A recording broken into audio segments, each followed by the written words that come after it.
और सब तो वड्डी गल है देखो कि 700 तो वध किसानां दी किसान अंदोलन दे विच मौत हो गई है और किन्नी बेशर्मी दे नाल मोदी सरकार पार्लीमेंट दे विच कह रहे हैं कि साडे कोल ओहदा कोई रैकॉर्ड ही नहीं है।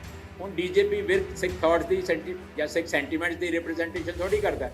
वो एक पुलिस दा कॉप सीगा, एक पुलिस दा पर्सनल सीगा, वो पुलिस दी रिप्रजेंटेशन तो उत्थे कर सकदा बीजेपी च जाके, पर सिखां दी नहीं कर सकदा। गवर्नमेंट पूरी ढीठताई दे नाल एक डेडलॉक पैदा करके बैठी हुई है और वो इस तरीके दे नाल एक्ट कर रही है, इस तरीके दे नाल बिहेव कर रही है, ट्रीट कर रही है सानू सारिਆਂ ਨੂੰ ਜਿਵੇਂ पंजाब दे विच, कश्मीर दे विच, नागालैंड दे विच, दिल्ली दे विच, तमिलनाडु दे विच कोई प्रॉब्लम ही नहीं है, कोई एस्पिरेशंस ही नहीं है। ये ਤੁਹਾਡੀ ਲੀਡਰਸ਼ਿਪ ਚ ਕਮੀ ਹੈ ਕਿ ਕਿਸਾਨ ਕਈ ਕਿਸਾਨ ਦੇ ਆਪਣੇ ਖੇਤੀ ਨੂੰ ਵਾਪਸ ਚਲਾ ਗਿਆ ਹੈ ਕਿ 37 ਸਾਲ ਤੋਂ ਉਹਨਾਂ ਗੱਲਾਂ ਦੀ ਇੱਥੇ ਰਹਿ ਗਏ।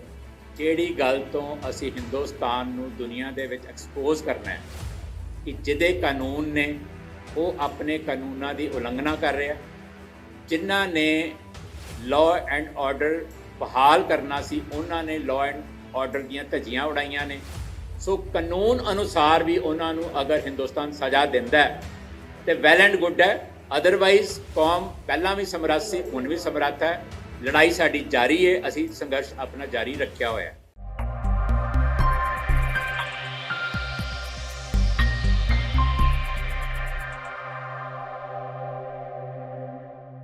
ਦਸੰਬਰ ਅੰਤਰਰਾਸ਼ਟਰੀ ਮਨੁੱਖੀ ਅਧਿਕਾਰ ਦਿਵਸ ਵਜੋਂ ਪੂਰੀ ਦੁਨੀਆ ਦੇ ਵਿੱਚ ਮਨਾਇਆ ਜਾਂਦਾ ਹੈ।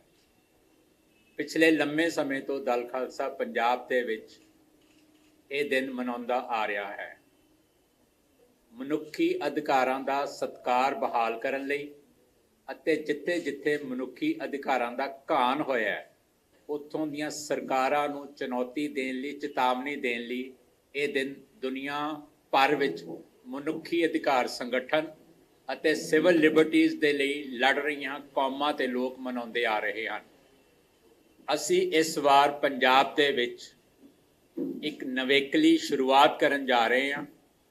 10 ਦਸੰਬਰ ਨੂੰ ਦਲ ਖਾਲਸਾ ਵੱਲੋਂ ਇੱਕ ਅਸੈਂਬਲੀ, ਇੱਕ ਇਕੱਤਰਤਾ ਬੁਲਾਈ ਗਈ ਹੈ ਜਿਸ ਵਿੱਚ ਭਾਰਤ ਦੀਆਂ ਘੱਟ ਗਿਣਤੀ ਕੌਮਾਂ ਤੇ ਜਿਹੜੀਆਂ ਸੰਘਰਸ਼ਸ਼ੀਲ ਕੌਮਾਂ ਹਨ, ਲੋਕ ਹਨ, ਵੱਖਰੇ ਵੱਖਰੇ ਸੂਬਿਆਂ ਦੇ ਵਿੱਚ ਜਿਹੜੇ ਆਪਣੇ ਹੱਕਾਂ ਲਈ ਲੜ ਰਹੇ ਹਨ ਅਤੇ ਹੱਕਾਂ ਲਈ ਲੜਦੇ ਹੋਏ ਭਾਰਤ ਵੱਲੋਂ ਉਹਨਾਂ ਦੇ ਮਨੁੱਖੀ ਅਧਿਕਾਰਾਂ ਦਾ ਘਾਣ ਕੀਤਾ ਜਾ ਰਿਹਾ ਹੈ, ਉਹ ਸਾਰੀਆਂ ਕੌਮਾਂ ਨੂੰ ਅਸੀਂ ਇਨਵਾਈਟ ਕੀਤਾ ਹੈ ਅਤੇ ਉਹ ਸਾਡੇ ਸੱਦੇ ਤੇ 10 ਤਰੀਕ ਨੂੰ ਅੰਮ੍ਰਿਤਸਰ ਆ ਰਹੇ ਹਨ।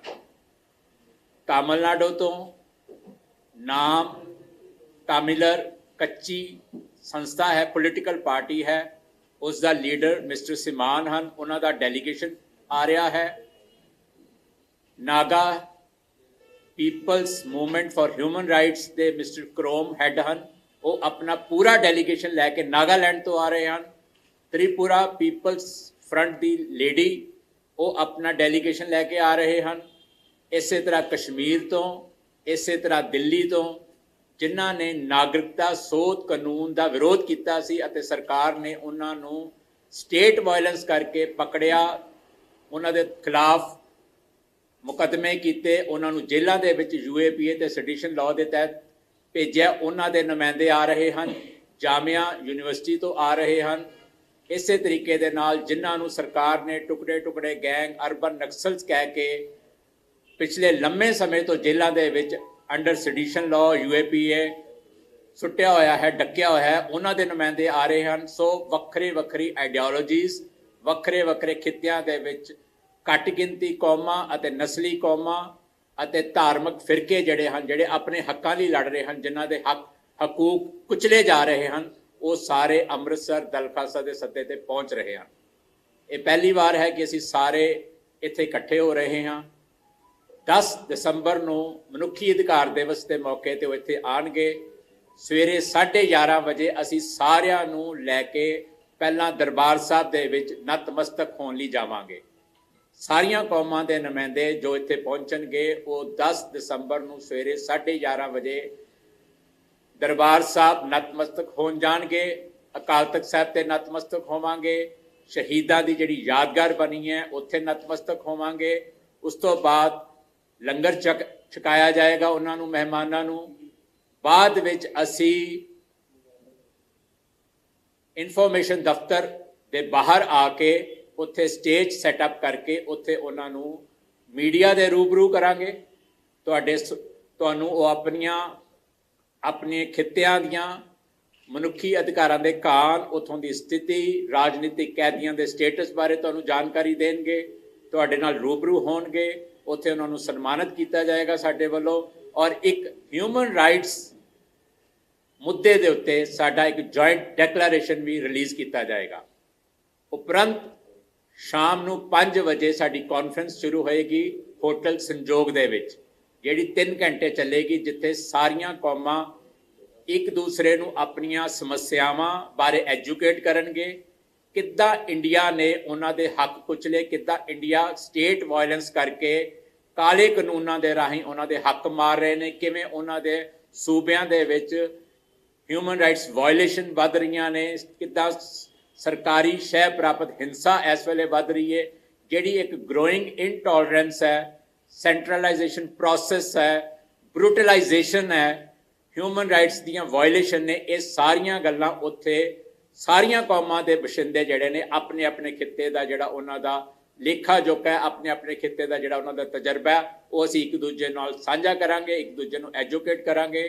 ਉੱਥੇ ਜਿਹੜੀ ਇੱਕ ਸਾਡੀ ਪਹੁੰਚ ਹੋਏਗੀ ਉਹ ਇਹ ਹੋਏਗੀ ਕਿ ਅਸੀਂ ਇੱਕ ਦੂਜੇ ਪ੍ਰਤੀ ਇਕਜੁੱਟਤਾ ਪ੍ਰਗਟਾਉਣੀ, ਇੱਕ ਦੂਜੇ ਦੇ ਨਾਲ ਸਾਂਝ ਤੇ ਏਕਤਾ ਵਧਾਉਣੀ, ਤੇ ਨਾਲ ਦੇ ਨਾਲ ਇੰਡੀਅਨ ਗਵਰਨਮੈਂਟ ਨੂੰ ਚੁਣੌਤੀ ਦੇਣੀ, ਚੈਲੰਜ ਕਰਨੀ, ਜਿਹੜੀ ਉਹਨਾਂ ਨੇ ਜਿਹੜੀ ਬਰੂਟਲਾਈਜੇਸ਼ਨ ਤੇ ਜਿਹੜੀ ਗਰੋਇੰਗ ਇਨਟੋਲਰੈਂਸ ਹੈ, ਜਿਹੜੀ ਹਿਊਮਨ ਰਾਈਟਸ ਅਬਿਊਜ਼ਸ ਨੇ, ਉਹਦੇ ਖਿਲਾਫ ਇੱਕ ਸਾਂਝੀ ਸਟ੍ਰੈਟਜੀ ਬਣਾ ਕੇ, ਇੱਕ ਸਾਂਝੀ ਨੀਤੀ ਬਣਾ ਕੇ ਅਸੀਂ ਸਾਰੇ ਇਕੱਠੇ ਹੋ ਕੇ ਕੰਮ ਕਰਾਂਗੇ।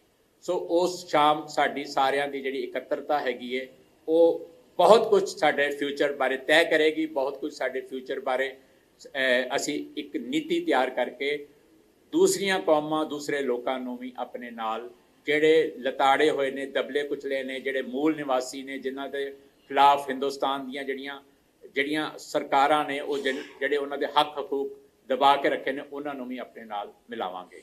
ਸੋ 10 ਤਰੀਕ ਦਾ ਪ੍ਰੋਗਰਾਮ ਜਿਹੜਾ ਸਵੇਰੇ ਤੇ ਸ਼ਾਮ ਨੂੰ 2 ਹਿੱਸਿਆਂ ਦੇ ਵਿੱਚ ਹੋਏਗਾ, ਔਰ ਸਾਰੀਆਂ ਕੌਮਾਂ ਇਸ ਵਿੱਚ ਸ਼ਮੂਲੀਅਤ ਕਰਨਗੀਆਂ। ਨਾਗਾਲੈਂਡ ਦੇ ਵਿੱਚ ਜਿਹੜਾ ਕੱਲ 14 ਨਿਰਦੋਸ਼ ਨਾਗਰਿਕਾਂ ਨੂੰ ਸੁਰੱਖਿਆ ਦਸਤਿਆਂ ਨੇ ਮਾਰ ਦਿੱਤਾ ਹੈ, ਇਸ ਘਟਨਾ ਨੇ ਸਾਡੀ ਇਸ ਮੀਟਿੰਗ ਨੂੰ ਵਿੰਡੀਕੇਟ ਕੀਤਾ। ਅਸੀਂ ਕਿਉਂ ਇਕੱਠੇ ਹੋ ਰਹੇ ਹਾਂ ਸਾਰੇ, ਇਹ ਕੱਲ ਜੋ ਉੱਥੇ ਵਾਪਰਿਆ ਇਹ ਆਪ ਹੀ ਦਰਸਾਉਂਦਾ ਹੈ ਕਿ ਪੂਰੇ ਦੇਸ਼ ਦੇ ਵਿੱਚ ਘੱਟ ਗਿਣਤੀਆਂ ਦੇ ਨਾਲ ਜਿਹੜੇ ਹੱਕ ਹਕੂਕ ਮੰਗ ਰਹੇ ਨੇ ਉਹਨਾਂ ਦੇ ਨਾਲ ਕੀ ਹਸ਼ਰ ਕੀਤਾ ਜਾ ਰਿਹਾ ਹੈ। 2015 ਅਗਸਤ ਤੋਂ ਨਾਗਾਲੈਂਡ ਦੇ ਨਾਲ ਸਰਕਾਰ ਨੇ ਇੱਕ ਸੰਧੀ ਕੀਤੀ ਹੈ, ਜਿਹਨੂੰ ਫਰੇਮਵਰਕ ਐਗਰੀਮੈਂਟ ਕਹਿੰਦੇ ਆ, ਉਸ ਨੂੰ ਲਾਗੂ ਨਹੀਂ ਕੀਤਾ ਜਾ ਰਿਹਾ, ਹਵਾ ਵਿੱਚ ਉਹਨੂੰ ਟੰਗਿਆ ਹੋਇਆ, ਔਰ ਸਰਕਾਰ ਇੱਕ ਡੈਡਲੌਕ ਪੈਦਾ ਕਰਕੇ ਬੈਠੀ ਹੈ ਔਰ ਆਪਣੀ ਬੇਈਮਾਨੀ ਦਾ ਇੱਕ ਸਬੂਤ ਦੇ ਰਹੀ ਹੈ। ਦੂਸਰੀ ਗੱਲ ਹੈਗੀ ਹੈ ਕਿ ਜਿਹੜੇ ਤ੍ਰਿਪੁਰਾ ਵਾਲੇ ਇੰਡੀਜਨਸ ਲੋਕ ਨੇ, ਜਿਹੜੇ ਉੱਥੋਂ ਦੇ ਮੂਲ ਨਿਵਾਸੀ ਨੇ, ਉਹਨਾਂ ਦੇ ਹੱਕ ਮਾਰੇ ਜਾ ਰਹੇ ਨੇ। ਕਸ਼ਮੀਰ ਦੇ ਅੰਦਰ ਖੁੱਲਮ ਖੁੱਲਾ ਹਿਊਮਨ ਰਾਈਟਸ ਵਾਇਲੇਸ਼ਨ ਹੋ ਰਹੀਆਂ ਨੇ। ਕਸ਼ਮੀਰ ਦੇ ਅੰਦਰ ਹਿਊਮਨ ਰਾਈਟਸ ਦੀ ਆਵਾਜ਼ ਚੁੱਕਣ ਵਾਲਾ ਜਿਹੜਾ ਖੁਰਮ ਪਰਵੇਜ਼ ਸੀ, ਉਸ ਨੂੰ ਵੀ ਗ੍ਰਿਫਤਾਰ ਕਰ ਲਿਆ ਗਿਆ, ਔਰ ਇੱਥੋਂ ਤੱਕ ਕਿ ਯੂਨਾਈਟਿਡ ਨੇਸ਼ਨਸ ਨੇ ਉਹਦੀ ਗ੍ਰਿਫਤਾਰੀ ਤੇ ਬਹੁਤ ਵੱਡਾ ਪ੍ਰਤੀਕਰਮ ਦਿੱਤਾ ਹੈ। ਸੋ ਫੇਕ ਐਨਕਾਊਂਟਰਸ ਹੋ ਰਹੇ ਨੇ। ਜਦੋਂ ਦਾ 370 ਤੋੜਿਆ, ਉੱਥੇ ਖੁੱਲਮ ਖੁੱਲਾ ਫੇਕ ਐਨਕਾਊਂਟਰਸ ਔਰ ਗ੍ਰਿਫਤਾਰੀਆਂ ਨੇ। ਉਹਨਾਂ ਦੀ ਕਸ਼ਮੀਰੀਆਂ ਦੀ ਆਵਾਜ਼ ਦਬਾਈ ਗਈ ਹੈ। ਅੱਜ ਉੱਥੇ ਬੋਲਣ ਵਾਲਾ ਵੀ ਕੋਈ ਨਹੀਂ, ਹਿਊਮਨ ਰਾਈਟਸ ਦੀ ਗੱਲ ਕਰਨ ਵਾਲਾ ਵੀ ਕੋਈ ਨਹੀਂ। ਸੋ ਅਜਿਹੇ ਅਨਹੋਂਦ ਦੇ ਵਿੱਚ ਜਦੋਂ ਉੱਥੇ ਕੋਈ ਹਿਊਮਨ ਰਾਈਟਸ ਦੀ ਗੱਲ ਵੀ ਨਹੀਂ ਕਰ ਰਿਹਾ, ਜਿੱਥੇ ਸਰਕਾਰ ਤਸ਼ੱਦਦ ਕਰ ਰਹੀ ਹੈ, ਫੇਕ ਐਨਕਾਊਂਟਰਸ ਕਰ ਰਹੀ ਹੈ, ਹਿਊਮਨ ਰਾਈਟਸ ਐਕਟਿਵਿਸਟ ਨੂੰ ਅੰਦਰ ਕਰ ਰਹੀ ਹੈ, ਉਹਨਾਂ ਦੀ ਗੈਰ ਹਾਜ਼ਰੀ ਦੇ ਵਿੱਚ ਪੰਜਾਬ ਦੇ ਲੋਕ ਅਸੀਂ ਉਹਨਾਂ ਦੀ ਆਵਾਜ਼ ਬਣ ਕੇ ਉਠਾਵਾਂਗੇ ਔਰ ਦੱਸਾਂਗੇ ਕਿ ਕਸ਼ਮੀਰ ਦੇ ਨਾਲ ਕੀ ਹੋ ਰਿਹਾ। ਜਿਹੜੇ ਉੱਥੋਂ ਨੁਮਾਇੰਦੇ ਆਣਗੇ ਉਹ ਆਪਣੀ ਗਾਥਾ ਸੁਣਾਉਣਗੇ। ਸੋ ਪੰਜਾਬ ਦੇ ਵਿੱਚ ਪਿਛਲੇ 3 ਸਾਲ ਤੋਂ ਜਿਹੜੀਆਂ UAPA ਦੇ ਤਹਿਤ ਗ੍ਰਿਫਤਾਰੀਆਂ ਹੋਈਆਂ ਨੇ, ਪੰਜਾਬ ਦੇ ਵਿੱਚ ਜੋ ਕੁਝ ਵਾਪਰ ਰਿਹਾ, ਉਹ ਸਾਰਾ ਪੰਜਾਬ ਦੇ ਜਿਹੜੇ ਸਾਡੇ ਲਾਇਰਸ ਨੇ, ਹਿਊਮਨ ਰਾਈਟਸ ਐਕਟਿਵਿਸਟ ਨੇ, ਪੋਲੀਟੀਕਲ ਐਕਟਿਵਿਸਟ ਨੇ, ਉਹ ਦੱਸਣਗੇ।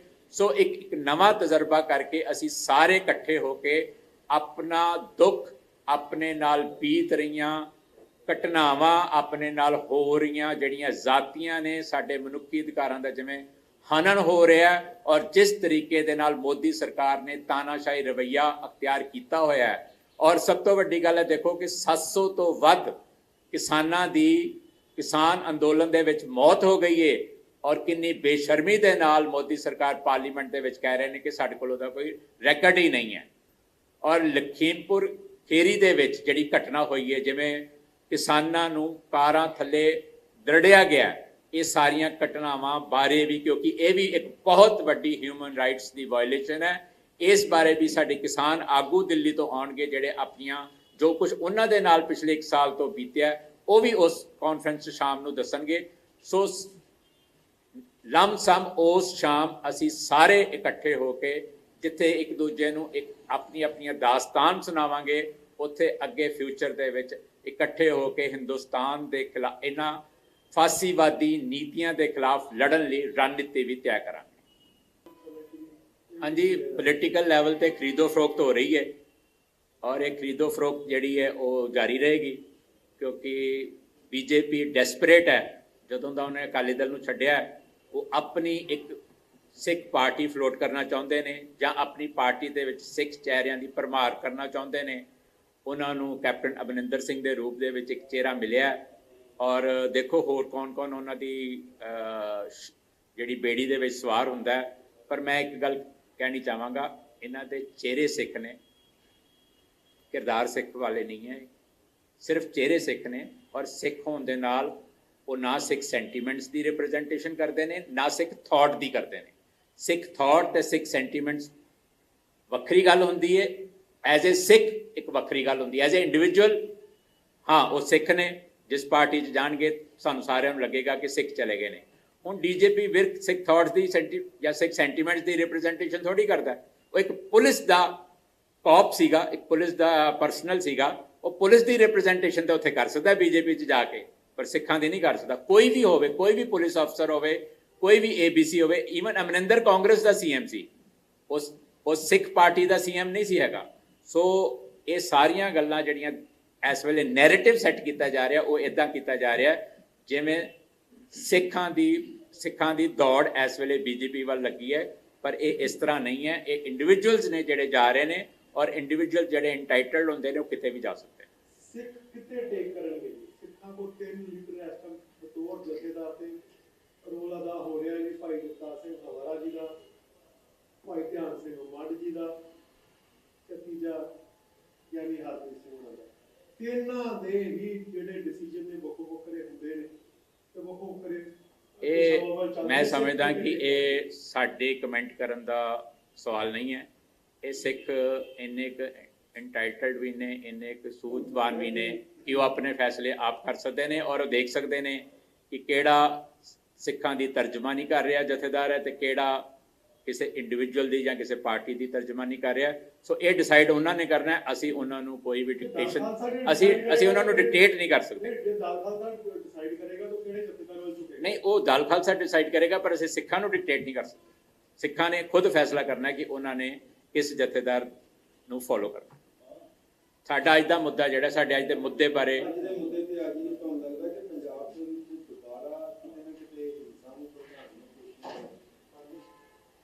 ਕੋਸ਼ਿਸ਼ ਸ਼ੁਰੂ ਤੋਂ ਹੀ ਹੈ ਕਿ ਕਿਸੇ ਨਾ ਕਿਸੇ ਤਰੀਕੇ ਦੇ ਨਾਲ ਪੰਜਾਬ ਨੂੰ ਔਨ ਬੋਇਲ ਕੀਤਾ ਜਾਵੇ।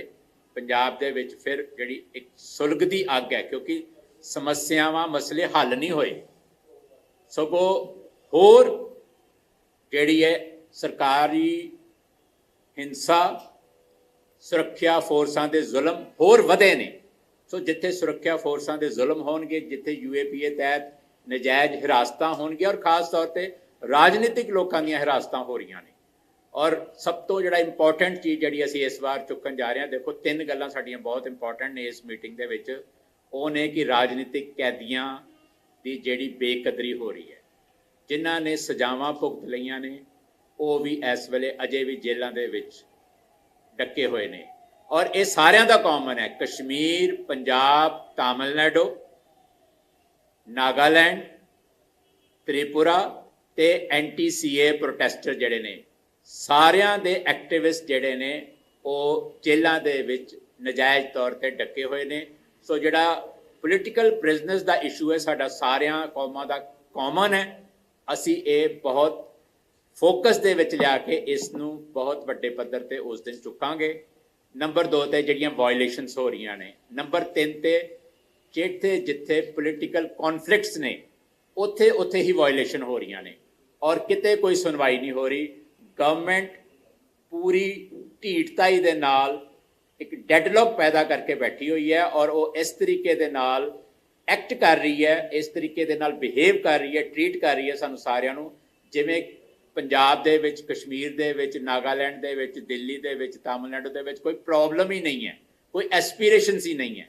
ਸੋ ਅਸੀਂ ਸਾਰੇ ਜਿਹੜੇ ਸਾਡੇ ਕਾਮਨ ਕੰਸਰਨਸ ਨੇ ਨਾ, ਸਾਡੀਆਂ ਜਿਹੜੀਆਂ ਸਾਂਝੀਆਂ ਚਿੰਤਾਵਾਂ ਨੇ ਉਸ ਨੂੰ 10 ਤਰੀਕ ਨੂੰ ਐਡਰੈਸ ਕਰਾਂਗੇ। ਅਕਾਲੀ ਦਲ ਤੋਂ ਬੀਜੇਪੀ ਜਾਣ ਕਿਵੇਂ ਦੇਖਦੇ ਆ? ਕਹਿ ਰਹੇ ਸੀ ਜਿਹੜੀਆਂ ਮੰਗਾਂ ਅੱਜ ਤੱਕ ਨਹੀਂ ਸੀ ਹੋਈਆਂ, ਹੁਣ ਸਿੱਖੇ ਨੇ ਕਿਹਾ ਕਿ ਮੈਂ ਜਾ ਕੇ ਠੀਕ ਕਰਵਾਵਾਂ। ਉਹ ਪਹਿਲਾਂ ਹੀ 2 in 1 ਸੀਗਾ।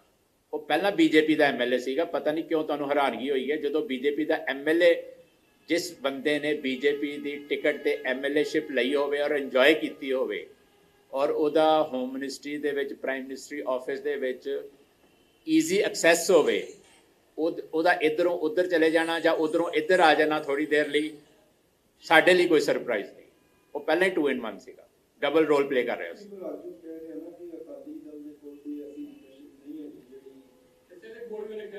ਫਿਰ ਉਹ ਆਪਣੀ ਲੀਡਰਸ਼ਿਪ ਦੀ ਸਿਫਤ ਕਰਕੇ ਤੇ ਜਾ ਨਹੀਂ ਸੀ ਸਕਦਾ। ਜਦੋਂ ਕਿਸੇ ਨੇ ਛੱਡਣਾ ਹੁੰਦਾ ਤੇ ਕੰਡੈਮ ਹੀ ਕਰੇਗਾ ਤੇ ਤਾਂ ਹੀ ਛੱਡੇਗਾ। ਸੋ ਸਿਫਤ ਕਰਕੇ ਤੇ ਉਹ ਛੱਡੇਗਾ ਨਹੀਂ ਕਿਸੇ ਨੂੰ। ਦੋ ਪਾਰਟੀਆਂ ਇਹੋ ਜਿਹੀਆਂ ਵਾ, ਕਾਂਗਰਸ ਜਾਂ ਭਾਜਪਾ, ਜਿਹੜੇ ਖਾਸ ਕਰਕੇ ਵੱਡੇ ਮੁੱਦੇ ਹੱਲ ਕਰ ਸਕਦੇ ਨੇ, ਕੋਈ ਪਾਰਟੀ ਹੋ। ਜਦੋਂ ਮਨਜਿੰਦਰ ਸਿੰਘ ਜੀ ਮਸਲੇ ਹੱਲ ਕਰਾ ਲੈਣਗੇ ਨਾ ਫਿਰ ਆਪਾਂ ਉਹਦੇ ਤੇ ਪੜਚੋਲ ਉੱਤੇ ਕਮੈਂਟ ਕਰਾਂਗੇ, ਪੜਚੋਲ ਕਰਾਂਗੇ ਉਹਨਾਂ ਦੀ ਕਾਰਗੁਜ਼ਾਰੀ ਤੇ। ਹਾਲੀ ਤਾਂ ਉਹ ਮੈਂ ਸਮਝਦਾ ਕਿ ਉਹ ਪਹਿਲਾਂ ਹੀ ਜਿੱਦਾਂ ਡੁਆਲ ਸਿਟੀਜ਼ਨਸ਼ਿਪ ਨਹੀਂ ਹੁੰਦੀ, ਬਹੁਤ ਸਾਰੇ ਮੁਲਕਾਂ ਨੇ ਰੱਖੀ ਹੁੰਦੀ ਹੈ ਕਿ ਸਾਡੀ ਵੀ ਸਿਟੀਜ਼ਨਸ਼ਿਪ ਲੈ ਲਓ ਤੇ ਤੁਸੀਂ ਨਾਲ ਇੰਡੀਆ ਦੀ ਵੀ ਰੱਖ ਸਕਦੇ ਹੋ। ਇੱਦਾਂ ਉਹਨੇ ਡੁਆਲ ਮੈਂਬਰਸ਼ਿਪ ਰੱਖੀ ਸੀ ਅਕਾਲੀ ਦਲ ਦੀ ਤੇ ਬੀਜੇਪੀ ਦੀ, ਉਹਨਾਂ ਨੇ ਇੱਕ ਡਿਸਾਈਡ ਕਰ ਲਿਆ। ਸੋ ਸਾਡੇ ਲਈ ਕੋਈ ਸਰਪ੍ਰਾਈਜ਼ ਨਹੀਂ।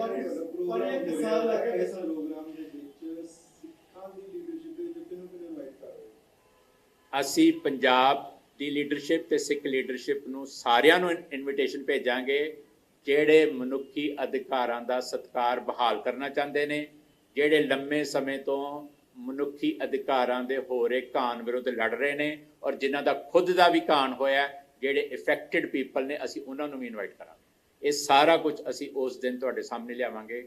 ਅਸੀਂ UAPA ਤਹਿਤ ਜਿਹੜੇ ਗ੍ਰਿਫਤਾਰ ਲੋਕ ਨੇ ਉਹਨਾਂ ਦੇ ਜਿਹੜੇ ਲਾਇਰਸ ਨੇ ਉਹਨਾਂ ਨੂੰ ਵੀ ਕਹਾਂਗੇ ਕਿ ਉਹ ਆਪਣੀ ਆ ਕੇ ਜਿਹੜੀ ਜ਼ਾਤੀ ਹੋ ਰਹੀ ਹੈ, ਜਿਹੜੇ ਫਰੇਮ ਕੀਤੇ ਜਾਂਦੇ ਨੇ ਨੌਜਵਾਨ, ਉਹਨਾਂ ਬਾਰੇ ਵੀ ਪਬਲਿਕ ਇਕੱਠੇ ਹੋ ਕੇ ਦੱਸਣ, ਕਿਉਂਕਿ ਅਸੀਂ ਦੂਸਰੀਆਂ ਕੌਮਾਂ ਨੂੰ ਵੀ ਦੱਸਾਂਗੇ ਕਿ ਸਾਡੇ ਨਾਲ ਕੀ ਹੋ ਰਿਹਾ, ਕਿਉਂਕਿ ਉਹ ਆਪਣੀ ਦਾਸਤਾਨ, ਆਪਣੇ ਜੋ ਉਹਨਾਂ ਦੀ ਹੱਡ ਬੀਤੀ ਹੈ ਉਹ ਸਾਡੇ ਕੋਲ ਲੈ ਕੇ ਆ ਰਹੇ।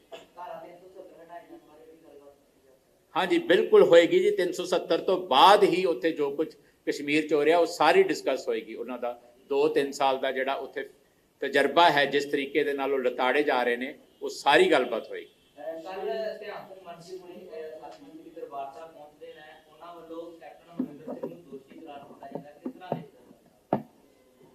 ਅਗਰ ਉਹ ਦੋਸ਼ੀ ਨੇ ਸਾਰਿਆਂ ਦੀ ਨਿਗਾਹ ਦੇ ਵਿੱਚ, ਦੋਸ਼ੀ ਨੇ ਅਮਰਿੰਦਰ ਸਿੰਘ ਸਾਰਿਆਂ ਦੀ ਨਿਗਾਹ ਦੇ ਵਿੱਚ, ਕਿਉਂਕਿ ਉਹਨਾਂ ਨੇ ਝੂਠ ਬੋਲਿਆ ਜਾਂ ਜਿਹੜਾ ਵਾਅਦਾ ਕੀਤਾ ਉਸ ਨੂੰ ਬਿਟਰੇ ਕੀਤਾ ਔਰ ਉਹਨਾਂ ਨੇ ਆਪਣੇ ਪੂਰੇ 4.5 ਸਾਲ ਦੇ ਟੈਨਿਓਰ ਦੇ ਵਿੱਚ ਵਾਅਦੇ ਕਰਨ ਤੋਂ ਇਲਾਵਾ ਜੋ ਉਹਨਾਂ ਦੀ ਕਮਿਟਮੈਂਟ ਸੀ ਐਜ਼ ਅ CM ਉਹ ਕੋਈ ਵੀ ਨਹੀਂ ਨਿਭਾਈ।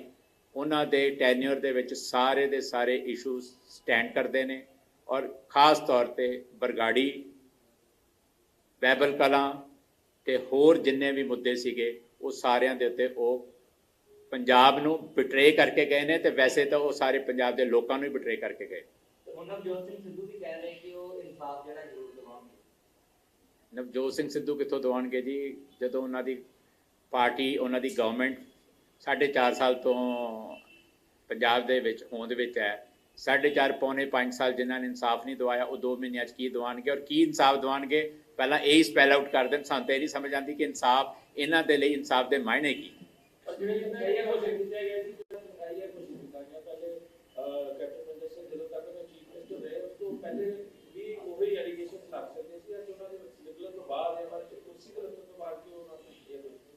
ਇਹ ਕਮੈਂਟ ਤਾਂ ਧਿਆਨ ਸਿੰਘ ਮੰਡ ਹੋਣਾ ਤੋਂ ਪੁੱਛੋ ਜੀ, ਇਹ ਉਹਨਾਂ ਨੇ ਇੰਨੀ ਡਿਲੇ ਕਿਉਂ ਕੀਤੀ?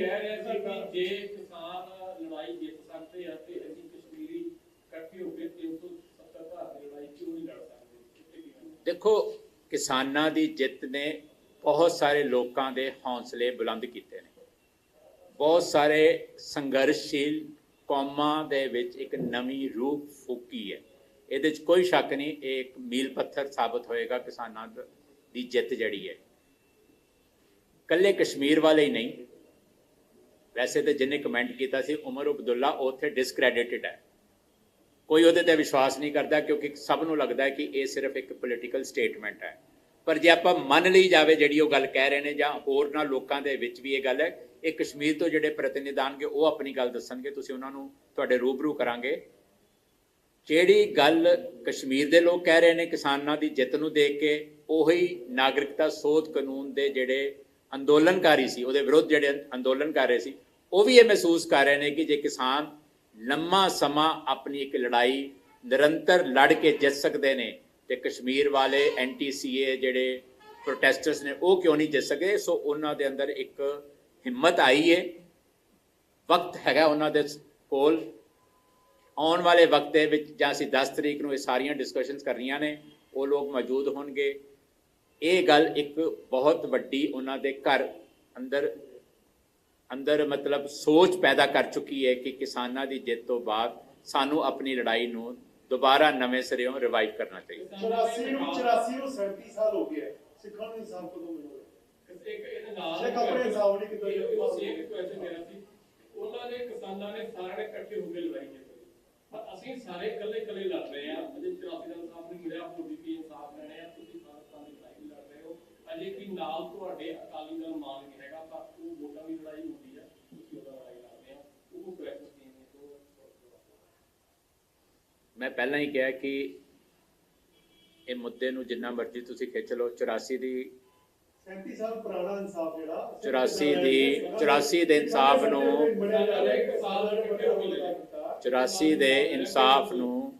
84 ਦੇ ਇਨਸਾਫ ਨੂੰ ਤੁਸੀਂ ਕੀ ਮਾਇਨੇ 'ਚ ਤੋਲਦੇ ਹੋ, ਜਾਂ ਤੁਹਾਡੇ ਸੋਚ ਦੇ ਵਿੱਚ ਉਸਦੇ ਕੀ ਮਾਇਨੇ ਨੇ। ਅਸੀਂ 84 ਤੋਂ ਬਾਅਦ ਪੂਰੀ ਲੜਾਈ ਲੜੀ ਹੈ। 12 ਸਾਲ ਅਸੀਂ ਆਪਣੇ ਇਨਸਾਫ ਨਾਲ ਦੇ ਨਾਲ ਬਰਾਬਰ ਕਰਦੇ ਗਏ ਹਾਂ।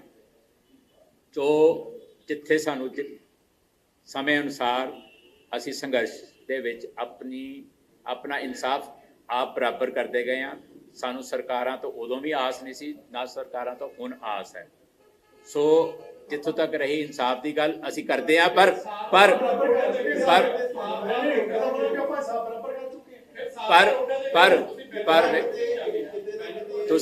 ਤੁਸੀਂ ਇੱਕ ਜਣਾ ਸਵਾਲ ਕਰੋ, ਕਿਉਂਕਿ ਉਹ ਲੱਗਦਾ ਕਿ ਤੁਹਾਡੀ ਲੀਡਰਸ਼ਿਪ 'ਚ ਕਮੀ ਹੈ ਕਿ ਕਿਸਾਨ ਤਾਂ ਹੀ ਕਿਸਾਨ 'ਚ ਆਪਣੇ ਖੇਤੀ ਨੂੰ ਵਾਪਸ ਕਰਵਾ ਕੇ ਲਾਏ, ਤੁਸੀਂ 37 ਸਾਲ ਤੋਂ ਉਹਨਾਂ ਗੱਲਾਂ 'ਚ ਹੀ ਅਟਕੇ ਰਹਿ ਗਏ। ਮੈਨੂੰ ਜਵਾਬ ਪੂਰਾ ਦੇ ਲੈਂਦੇ ਹੋ, ਤੁਸੀਂ ਤਿੰਨੇ ਬੋਲ ਪਏ। ਅਸੀਂ ਆਪਣਾ ਹਿਸਾਬ ਬਰਾਬਰ ਕਰਦੇ ਆ ਰਹੇ ਹਾਂ, ਪਰ ਜਿਹੜੀ ਗੱਲ ਤੋਂ ਅਸੀਂ ਹਿੰਦੁਸਤਾਨ ਨੂੰ ਦੁਨੀਆ ਦੇ ਵਿੱਚ ਐਕਸਪੋਜ਼ ਕਰਨਾ ਹੈ ਕਿ ਜਿਹਦੇ ਕਾਨੂੰਨ ਨੇ ਉਹ ਆਪਣੇ ਕਾਨੂੰਨਾਂ ਦੀ ਉਲੰਘਣਾ ਕਰ ਰਿਹਾ, ਜਿਨ੍ਹਾਂ ਨੇ ਲਾਅ ਐਂਡ ਆਰਡਰ ਬਹਾਲ ਕਰਨਾ ਸੀ ਉਹਨਾਂ ਨੇ ਲਾਅ ਐਂਡ ਆਰਡਰ ਦੀਆਂ ਧੱਜੀਆਂ ਉਡਾਈਆਂ ਨੇ।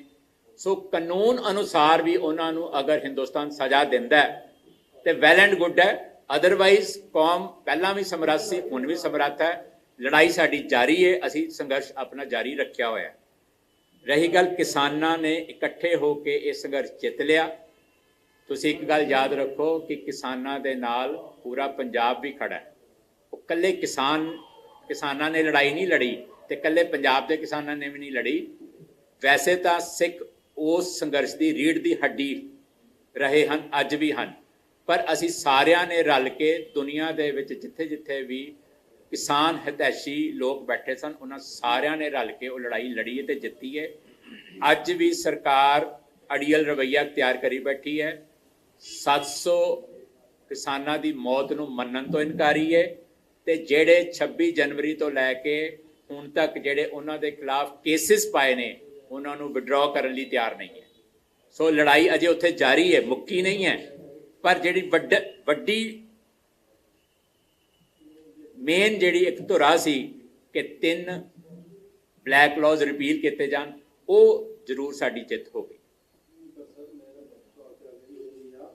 ਕਿਤੇ ਨਾ ਕਿਤੇ 'ਚ ਆਪਣੀ ਲੀਡਰਸ਼ਿਪ 'ਚ ਕਮੀ ਤਾਂ ਨਹੀਂ ਹੈ ਕਿ ਅਸੀਂ ਉਹ ਇਨਸਾਫ ਨਹੀਂ ਲੈ ਸਕੇ ਜਿਹੜਾ 37 ਸਾਲ ਤੋਂ ਅਸੀਂ ਲੜਾਈ ਲੜੀ ਜਾ ਰਹੇ ਜਿਹੜੀ ਅਸੀਂ ਲੜਾਈ ਲੜਦੇ ਆ ਰਹੇ ਹਾਂ ਨਾ, ਹਾਂ। ਹਰ ਸਾਲ ਇੱਕ ਜਿਹੜੀ ਲੜਾਈ ਅਸੀਂ ਲੜਦੇ ਆ ਰਹੇ ਹਾਂ, ਜਿਹੜੀ ਲੜਾਈ ਅਸੀਂ ਲੜਦੇ ਆ ਰਹੇ ਹਾਂ, ਵੇਖੋ ਜੀ, ਹਰ ਸਾਲ 1 ਨਵੰਬਰ ਨੂੰ, ਹਰ ਸਾਲ 6 ਜੂਨ ਨੂੰ ਅਸੀਂ 2 ਦਿਨ ਇਹੋ ਜਿਹੇ ਰੱਖ ਲੈਂਦੇ ਆ ਜੀ ਕਿ ਸਿੱਖਾਂ ਨਾਲ ਇਨਸਾਫ ਨਹੀਂ ਹੋਇਆ, ਸਿੱਖਾਂ ਨੂੰ ਅਜੇ ਤੱਕ ਇਨਸਾਫ ਨਹੀਂ ਮਿਲ ਰਿਹਾ। ਕਿਤੇ ਨਾ ਕਿਤੇ ਰਹਿ ਦੇ ਵਿੱਚ ਤੇ ਮੇਰਾ ਖਿਆਲ ਹੈ ਕਿ 6 ਜੂਨ 1 ਨਵੰਬਰ ਜਾਂ ਹੋਰ ਵੀ ਜਿਹੜੇ ਦਿਨ ਅਸੀਂ ਆਪਣਾ ਪ੍ਰੋਟੈਸਟ ਕਰਦੇ ਹਾਂ, ਆਪਣੇ ਪ੍ਰੋਗਰਾਮਸ ਕਰਦੇ ਹਾਂ, ਉਹਦੇ 'ਚ ਅਸੀਂ ਹਿੰਦੁਸਤਾਨ ਨੂੰ ਐਕਸਪੋਜ਼ ਕਰਦੇ ਹਾਂ ਦੁਨੀਆ ਦੇ ਸਾਹਮਣੇ।